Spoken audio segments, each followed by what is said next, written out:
하나님의 말씀 같이 나누겠습니다. 하나님의 말씀 신약성경 로마서 1장 1절에서 7절 말씀까지 보겠습니다.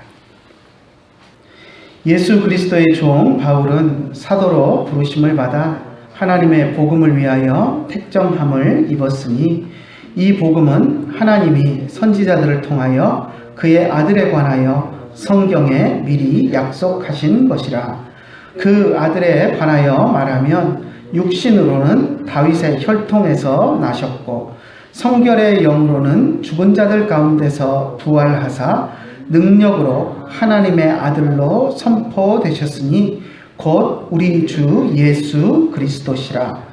그로 말미암아 우리가 은혜와 사도의 직분을 받아 그의 이름을 위하여 모든 이방인 중에서 믿어 순종하게 하나니 너희도 그들 중에서 예수 그리스도의 것으로 부르심을 받은 자니라.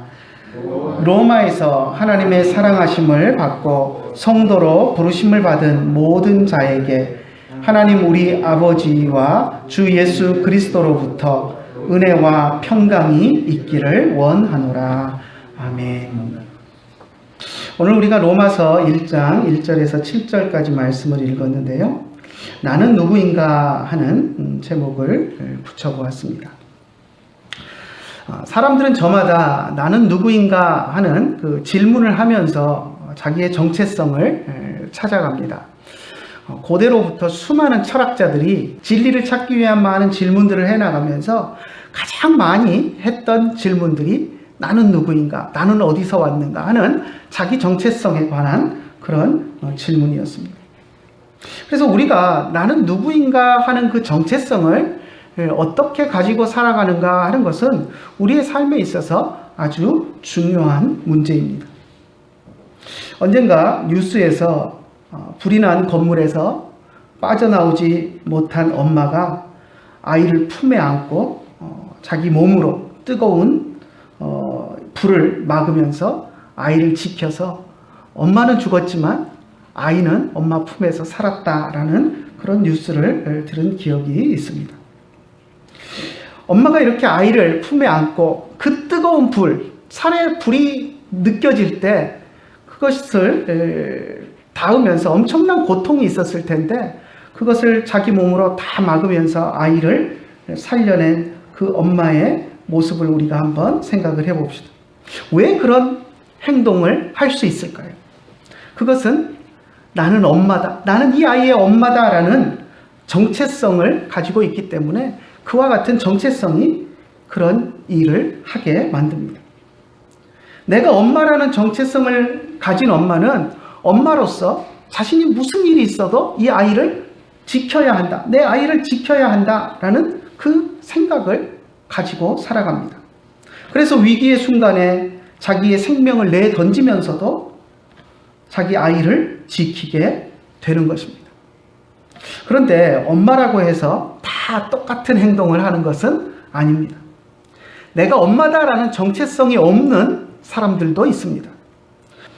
엄마라고 해도 내가 엄마다라고 하는 정체성이 없는 사람들은 갓난아이를 방에 놓아두고 PC방에 가서 게임하느라고 애가 배고파서 우는지 기저귀에 똥을 쌌는지 굶어 죽어가고 있는지 모르고 며칠씩 PC방에서 그러고 있다가 들어가서 아이가 죽었다라고 하는 그런 뉴스들을 우리가 가끔 보게 됩니다. 자신이 엄마라는 정체성이 없기 때문에 그와 같은 행동을 하고 있는 것입니다. 배가 침몰할 위기에 있을 때 선장이라는 사람은 어떻게 행동을 해야 할까요?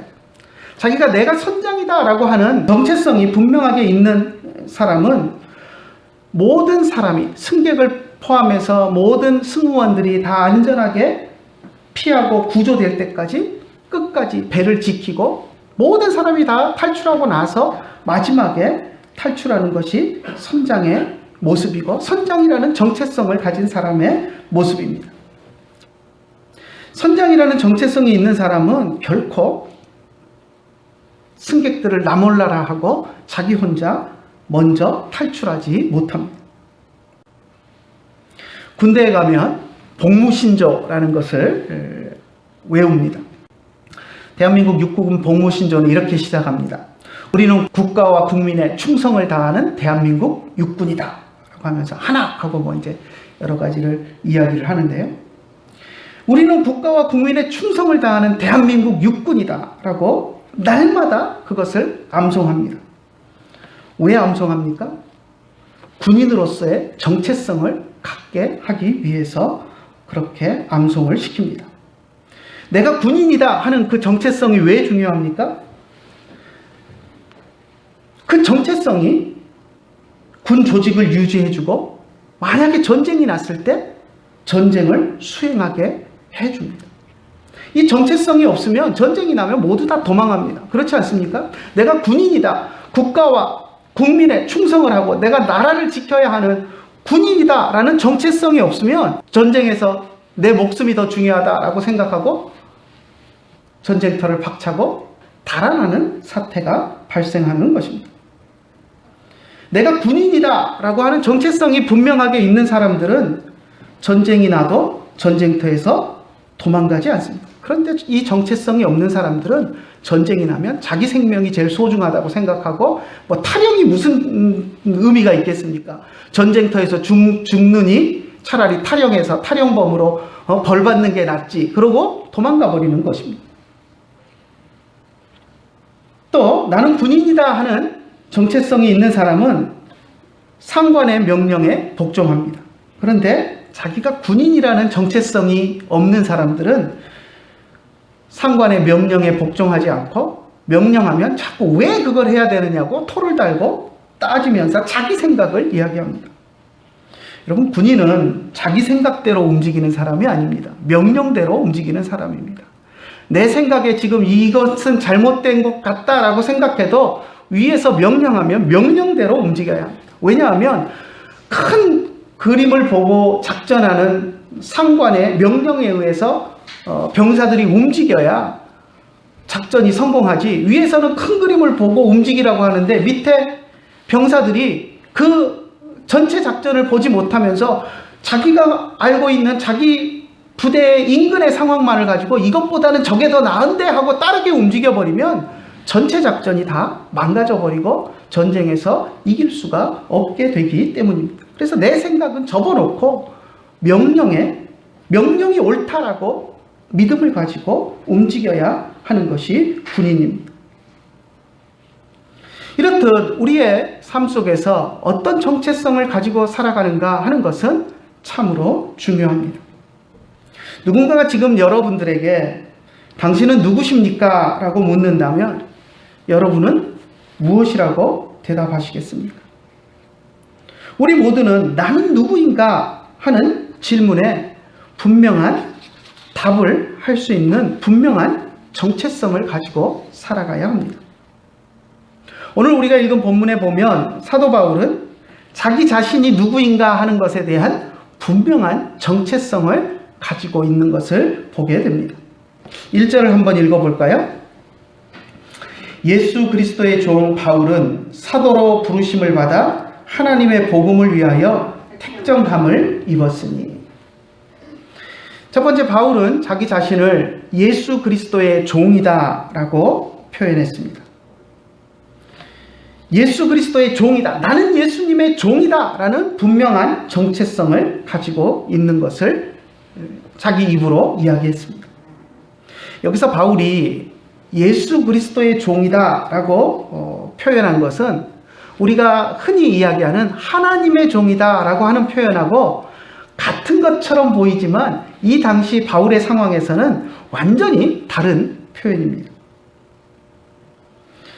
종은 아무런 권리도 없는 존재입니다. 그렇죠? 종은 아무런 권리가 없습니다. 그런데 때로는 종이 어떤 주인을 만났느냐에 따라서 주인이 허락하면 주인이 가지고 있는 권한을 대신 행사할 수 있는 자리에 있기도 합니다. 그래서 종은 자기의 주인의 엄청난 힘을 갖는 경우들이 종종 있습니다. 그래서 나는 하나님의 종이다. 그러면 하나님 앞에서 나는 아무것도 권한이 없는 무익한 사람이다라는 표현도 될 수 있지만 하나님이 나에게 주신 권한으로 하나님 같은 권한을 내가 행사할 수 있다. 하나님이 주신 권한을 행사할 수 있다라는 어떤 그런 표현도 될 수 있습니다. 그래서 때때로 일부 목사님들이 스스로 하나님의 종이다, 나는 하나님의 종이다 라는 표현을 쓰면서 어깨를 우쭐하는 그런 모습들도 우리가 보기도 합니다. 하나님으로부터 위임받은 엄청난 권력을 가지고 있다는 권위의식을 드러내고 있는 것입니다. 하지만 바울이 지금 나는 하나님의 종이다 라고 하지 않고 나는 그리스도의 종이다 라고 한 것은 이 당시 상황에서는 완전히 다른 표현이 됩니다. 예수 그리스도의 종이다 라는 표현은 당시 비웃음거리가 되는 것이었습니다. 당시 예수님은 믿지 않는 사람들이 볼 때 예수님이 어떤 인물입니까? 로마 총독 본디오 빌라도에 의해서 반역자로 십자가에 처형된 죄수에 불과합니다. 그런데 십자가에 처형된 극형을 받은 죄수를 이름을 거론하면서 나는 예수의 종이다 라고 이야기하는 것은 믿지 않는 세상 사람들의 시선으로 볼 때는 웃음거리밖에 되지 않는 표현입니다. 뭐 사형수 예수의 종이라고 허허허허 하고 웃을 수밖에 없는 그러한 표현입니다. 만약 대신에 바울이 나는 하나님의 종이다, 예수님의 종이다라고 하지 않고 하나님의 종이다라고 표현했다면 어떨까요? 믿지 않는 사람들도 하나님의 종이라는 표현에 대해서는 예의를 갖춰줍니다. 왜냐하면 이방인들은 자기들이 믿는 신도 있지만 또 다른 사람들이 믿는 신에 대해서도 예의를 갖추고 존중해주는 그러한 풍토들이 있었기 때문에 바울이 유대인으로서 나는 하나님의 종이다 라고 한다면 이방인들이 하나님을 알지 못하는 이방인들도 유대인들이 섬기는 하나님을 섬기는 바울이 뭔가 제사장적인 역할을 하거나 유대교 안에서 리더십을 가진 그러한 위치에 있는 사람인가 보다 하고 유대인들이 섬기는 여호와 하나님을 섬기는 사제나 어떤 그런 사람으로서 존중해주고 존경해주는 그러한 마음을 표할 수 있는 그런 표현이 되는 것입니다. 그런데 바울은 자기를 하나님의 종이다 라고 하지 않고 예수 그리스도의 종이다 라고 말했습니다. 이것은 단지 예수님을 믿는 사람들 앞에서만 쓴 표현이 아니었습니다. 물론 예수님을 믿는 사람들 앞에서 예수님의 종이다 라고 한다면 예수님을 그리스도로 메시아로 고백하는 사람들 앞에서는 예수님의 종이라는 표현이 위대하게 들릴 수 있을지 모르겠지만 바울은 결코 교회 앞에서 믿는 사람들 앞에서만 이 표현을 쓴 것이 아니라 믿지 않는 사람들 앞에서도 나는 예수 그리스도의 종이다 라는 표현을 썼던 것입니다. 그리고 그는 자기는 예수님의 종이다 라는 정체성을 가지고 살았습니다. 다른 사람들이 비웃던 어떻든 나는 예수님의 종이다 라는 분명한 정체성을 가지고 살았던 것입니다. 그렇다면 사도 바울이 가진 그리스도의 종으로서의 정체성은 무엇일까요? 종에도 여러 종류가 있죠. 우리 드라마에 보면 마당쇠, 맨날 아침마다 일찍 일어나서 마당을 쓰는 마당쇠도 있고요. 또 부엌에서 늘 음식하는 식모도 있습니다. 그죠? 늘 그렇게 종도 여러 종류가 있습니다. 또 종 중에서도 또 좀 똑똑한 사람은 집안 전체를, 제사를 다 관리하면서 일하는 그런 사람들도 있고요. 종마다 다 다른 일들을 합니다. 바울이 그럼 예수님의 종이다, 나는 예수님의 종이다 라고 할 때 바울이 이야기하는 그 종의 의미는 어떤 일을 하는 종이다 라고 생각하며 그와 같은 이야기를 했을까요?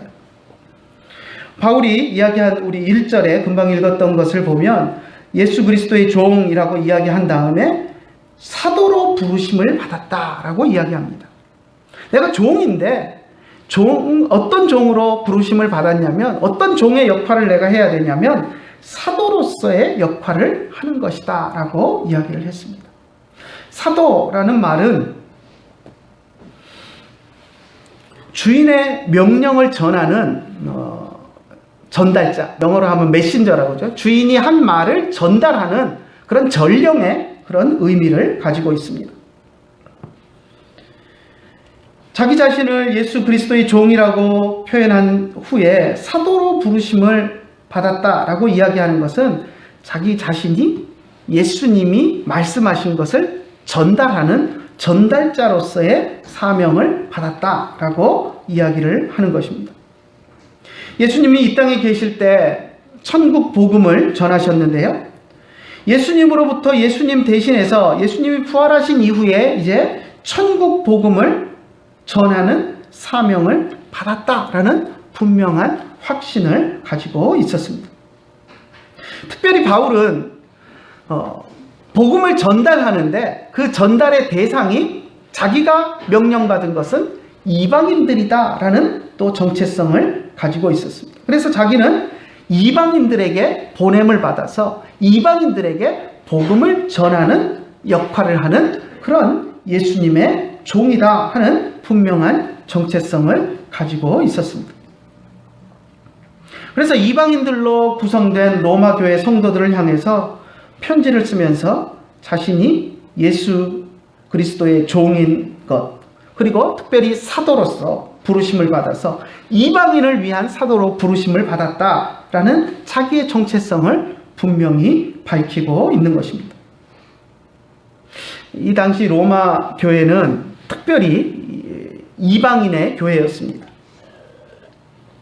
물론 다른 지역들도 바울이 전도했던 많은 지역들의 교회들이 이방인 중심으로 세워졌지만 또 그 안에는 더러 이제 유대인 가운데 믿는 사람도 섞여 있는 경우도 있었습니다. 그런데 이 당시에 지금 로마서를 쓰고 있는 이 상황 속에서 로마 교회는 완전히 이방인들로만 거의 구성된 그런 교회였습니다. 왜냐하면 지금 바울이 이 편지를 쓰기 몇 해 전에, 한 10년 정도 전에 로마 황제가 유대인들과 유대 그리스도인들 사이에 계속 마찰이 일어나면서 분란이 일어나고 소요 사태가 일어나고 로마 시를 안에서 복잡한 일들이 분쟁들이 자꾸 발생하니까 유대인들을 로마 시에서 살지 못하도록 유대인 추방령을 내렸던 적이 있었습니다. 그래서 모든 유대인들이 로마 시에서 다 쫓겨났기 때문에 로마 교회를 이루고 있던 유대인 성도들은 로마 시내에서 살 수 없어서 다 쫓겨났고 로마 시에 들어올 수가 없어서 이방인들만 남아서 완전히 순수한 어떻게 보면 이방인 교회로서의 로마 교회가 명맥을 유지하게 되었던 상황이었습니다. 그런 상황에서 지금 바울이 로마 교회에 편지를 쓰고 있는 것이기 때문에 로마 교회 성도들은 거의 100%가 이방인이었다라고 봐도 무방합니다. 이방인의 사도라는 정체성을 가진 바울이 그 정체성을 가지고 지금 이야기를 하고 있는데요. 그렇다면 과연 이방인의 사도로서 바울이 이방인들에게 전해야 할 복음은, 천국 복음은 무엇일까요? 만약 자기가 사도로서 복음을 전해야 되는 사도로서의 정체성을 분명히 가지고 있다라고 할지라도 정작 자신이 전해야 하는 복음이 무엇인지를 모른다면 제대로 사명을 감당할 수 없습니다.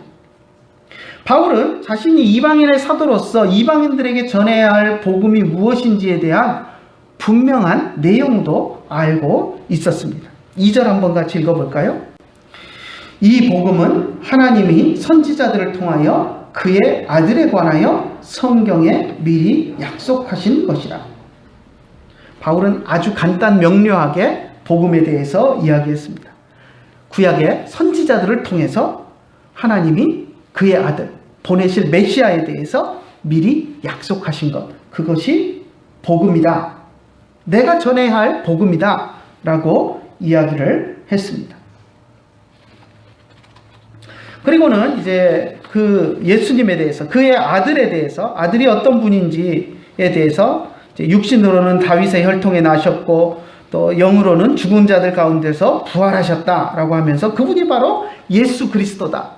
구약 성경에 선지자들로 인하여 예언되었던 하나님의 아들 메시아가 바로 다윗의 아들로 태어나서 십자가에 죽으셨다가 부활하신 예수님이다 하는 것을 분명하게 이야기하고 있는 것을 보게 됩니다.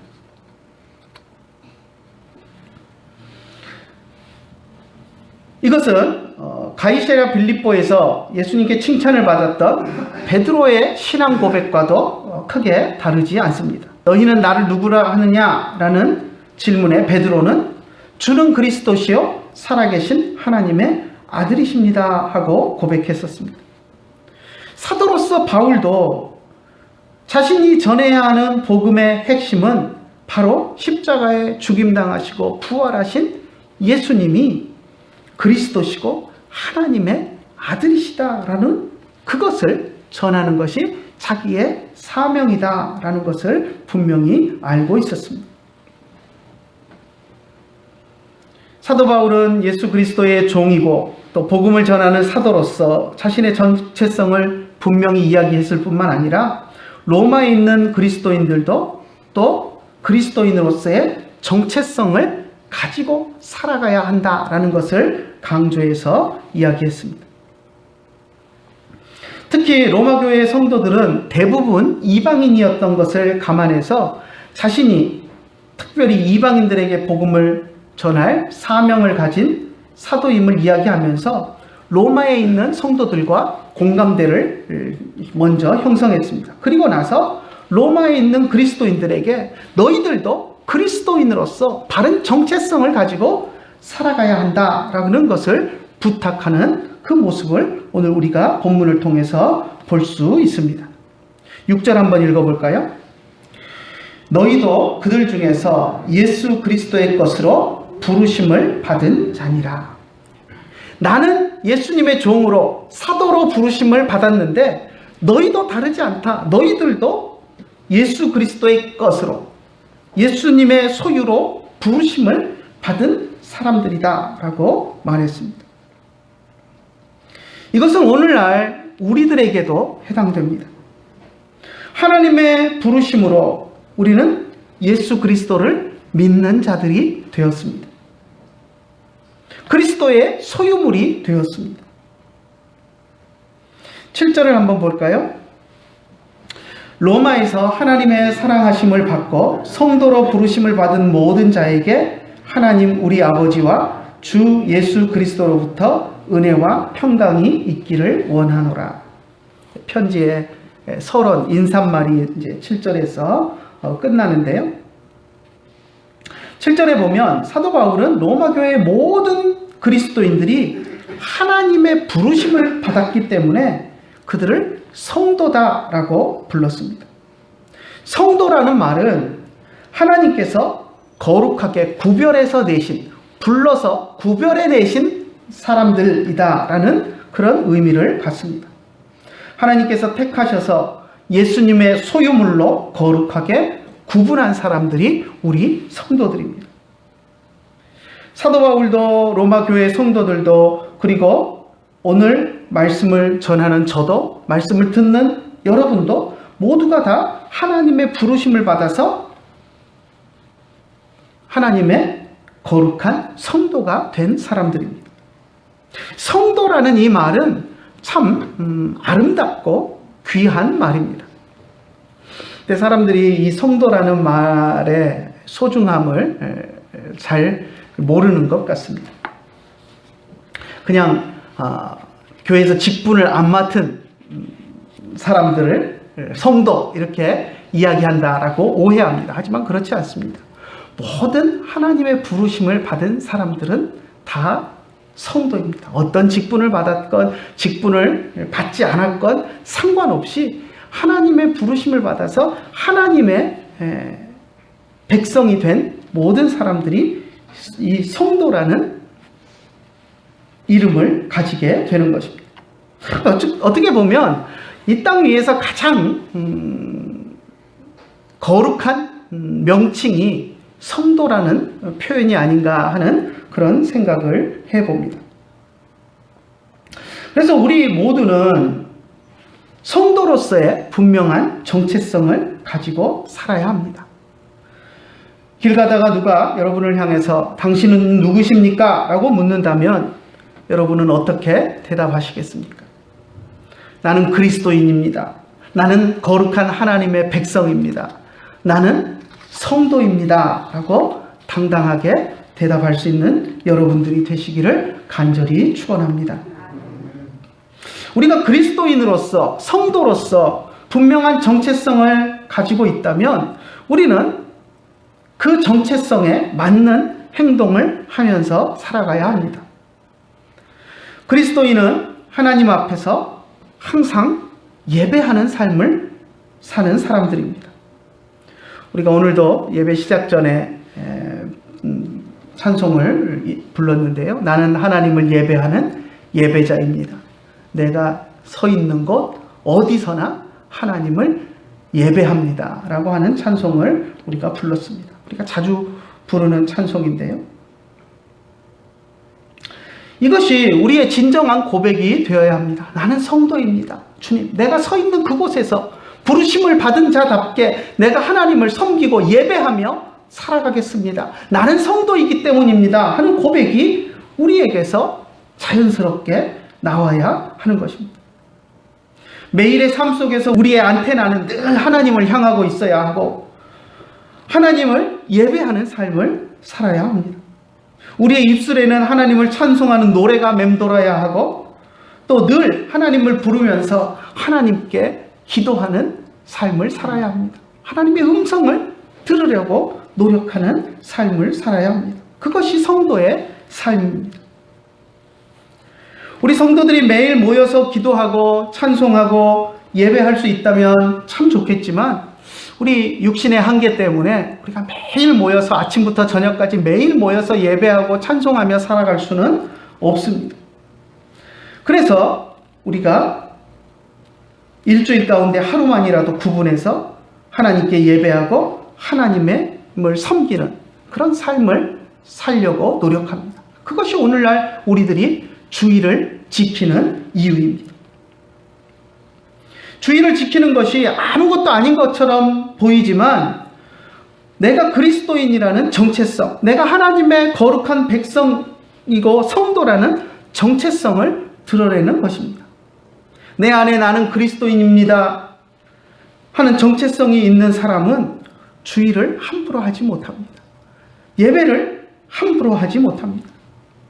예배 시간을 함부로 하지 못하고 예배 드리는 날인 주일을 함부로 하지 못합니다. 내 안에 그리스도인이라는 정체성이 있다면 말입니다. 나는 예수 그리스도의 종입니다. 나는 사도입니다 하는 정체성을 가지고 살았던 사도 바울은 주인이신 예수님을 위해서 자신의 모든 것을 다 내려놓았습니다. 바울의 학벌을 보면 그 학벌 가지고 세상에서 출세하고 떵떵거리면서 살 수 있는 그런 사람이었습니다. 그런데 그는 자신의 좋은 그런 조건들을 다 버렸습니다. 남들처럼 평범하게 결혼해서 가정을 이루고 사는 것조차도 그는 포기했습니다. 목숨까지도 내어놓고 자신의 정체성을 따라 예수님의 종으로서 온전히 예수님을 위해서 살겠다고 다짐하고 그렇게 살았던 사람이 바로 사도 바울이었습니다. 자신의 정체성을 망각하고 살아가는 사람들은 비난받아야 마땅합니다. 자식을 내팽개치고 자식은 굶든지 죽든지 관심도 갖지 않고 PC방을 전전하면서 게임에 취해서 살아가는 엄마는 비난받고 정죄되어야 마땅합니다. 배와 승객을 버리고 먼저 혼자 탈출하는 그런 선장도 비난받아야 마땅하고 동료 병사를 총으로 쏘고 탈영하는 군인도 비난받아야 마땅합니다. 왜냐하면 자신의 정체성을 망각했기 때문입니다. 오늘날 우리들도 나는 그리스도인입니다. 나는 하나님의 백성입니다. 나는 성도입니다 하는 정체성을 가지고 있다면 우리는 그리스도인으로서 또 성도로서 하나님의 백성으로서 부끄럽지 않은 삶을 살아야 합니다. 정체성에 어울리는 삶을 살아야 합니다. 내가 성도입니다, 그리스도인입니다 라고 이야기하면서 정체성과 어긋나는 삶을 살고 있다면 우리는 마땅히 비난받아야 합니다. 하나님의 백성으로서, 성도로서 하나님께서 우리들에게 명령한 것을 소중하게 여기고 또 그 가치들 속에서 성도로서의 정체성을 부끄럽지 않은 그러한 삶을 살아가는 저와 여러분들이 되시기를 간절히 축원합니다. 그래서 날마다 우리의 삶 속에서 내가 그리스도인입니다. 내가 하나님 성도입니다. 내가 거룩한 하나님의 백성으로서 하나님 앞에 부끄럽지 않게 바른 정체성을 가지고 살아갈 수 있게 해주십시오 하고 기도하면서 하나님 앞에서 살아가는 저와 여러분들이 되시기를 간절히 축원합니다. 기도하겠습니다. 하나님 아버지 은혜를 감사합니다. 오늘 우리가 로마서 1장 1절에서 7절 말씀을 가지고 나는 누구인가 하는 제목으로 같이 은혜를 나누었습니다.